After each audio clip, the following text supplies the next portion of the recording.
Hello bachcho. Let's read the question. The question is distinguish between four species of human malarial parasites and the type of malaria they produce.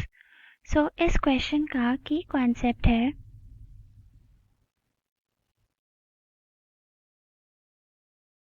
Malaria.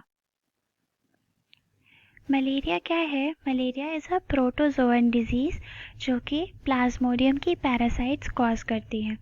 It is cause by सबसे पहले तो ये protozoan disease है, cause by plasmodium species. Then ये एक vector borne disease है और इसका वेक्टर होता है,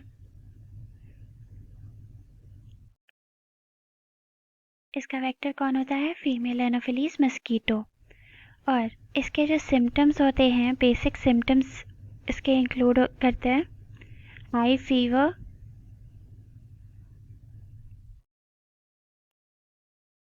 इसके साथ साथ यहाँ देखा जाता है शेकिंग, चिल्स, ठंड लगती है। और यहाँ पर जो फीवर होता है वो रिकरिंग फीवर होता है, मतलब एक पर्टिकुलर टाइम के बाद ये फीवर दोबारा हो जाता है और वो जो स्पैन होता है वो फिक्स्ड होता है। It may be of 24 hours, 48 hours, 72 hours. एक पर्टिकुलर टाइम के बाद ही खुद को वो रिपीट करेगा। तो इसी बेसिस पे we have two basic types of malaria. सबसे पहला है टर्शन और दूसरा है कॉटन। टर्शन मलेरिया वो होता है जब फीवर एवरी सेकेंड डे होता है। इसका मतलब ये है कि अगर मंडे को फीवर है तो ट्यूसडे को फीवर नहीं होगा, फिर फीवर डायरेक्ट होगा वेंसडे को। यानी यहाँ जो स्पैन है वो कितने का है? 48 आवर्स का स्पैन है। और यहाँ जो then the second one is cotton. Cotton में जो फीवर होता है वो एवरी थर्ड डे होता है, मतलब यहाँ का जो स्पैन है वो 72 आवर्स का है। अगर फीवर मंडे को है तो अब ट्यूसडे वेंसडे को नहीं होगा, डायरेक्ट फीवर होगा थर्सडे को।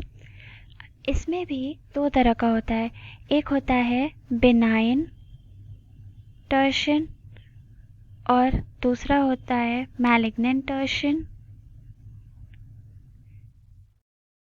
ऐसे ही बेनाइन कॉटन और malignant cotton. So basic meanings क्या हैं बेनाइन और टर्शन की? Benign is the beginning stage जो कि ज़्यादा लीथल नहीं होता है और इसमें फीवर, शेकिंग, चिल्स सब होते हैं बट उतना इंटेंस नहीं होता है। बट जो मैलिग्नेंट होता है ये मोर डेंजरस होता है। यहाँ पर जो फीवर होता है वो ज़्यादा लंबे टाइम के लिए होता है और ज़्यादा इंटेंस होता है। और इसके साथ साथ ये इतना डेंजरस इसलिए होता है बिकॉज़ यहाँ पर कैपिलरी ब्लॉकेज भी हो जाता है और इसी कैपिलरी ब्लॉकेज की वजह से आरबीसीज की डेथ ज़्यादा होती है और ऑर्गन फेलियर्स के भी चांसेस ज़्यादा होते हैं। Now we have four basic types of species. सबसे पहला है प्लाज्मोडियम फैल्सीपेरम। प्लाज्मोडियम फैल्सीपेरम सबसे डेंजरस होता है क्योंकि इसमें ऑर्गन फेलियर सबसे ज़्यादा होते हैं। इसके सिम्टम्स हो जाते हैं डिजीनेस, मसल एक, एब्डोमिनल पेन, सब कुछ।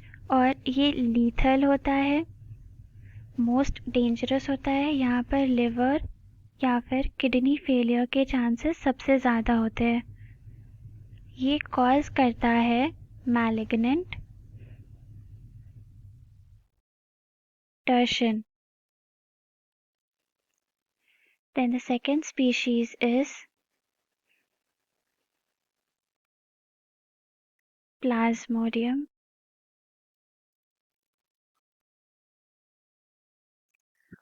malariae.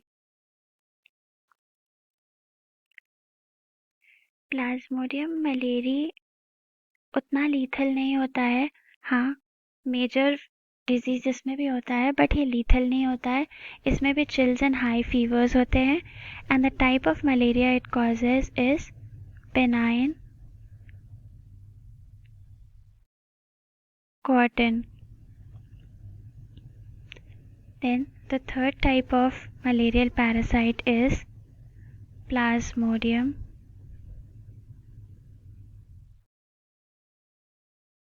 vivax. Plasmodium vivax falciparum के बाद सबसे डेंजरस माना जाता है और ये मोस्ट अबंडेंट पैरासाइट है, मोस्ट अबंडेंट मलेरियल पैरासाइट है। इसमें मेजर इलनेस होती है बट डेथ्स बहुत कम होती हैं। इसके सिम्टम्स होते हैं diarrhoea, fatigue, bouts of chills and fever. The type of malaria is benign tertian. Then we have the fourth and the final type of Plasmodium species, that is Plasmodium ovale. ये cause करता है disease but बहुत कम chances होते हैं Plasmodium oval के disease cause करने के। ये सबसे रेयरेस्ट है बिकॉज ये जो पैरासाइट होता है वो होस्ट की बॉडी में काफ़ी लंबे टाइम तक रिसाइड करता है, sometimes it goes on for years. तो ये डिज़ीज़ कॉज करने में फेल कर जाता है। बट अगर कभी ये डिज़ीज़ कॉज करता है तो ये कॉज करता है benign tertian. So these are the 4 species of malarial parasites and the types of malaria they produce. Hope you understood the solution well. Best of luck.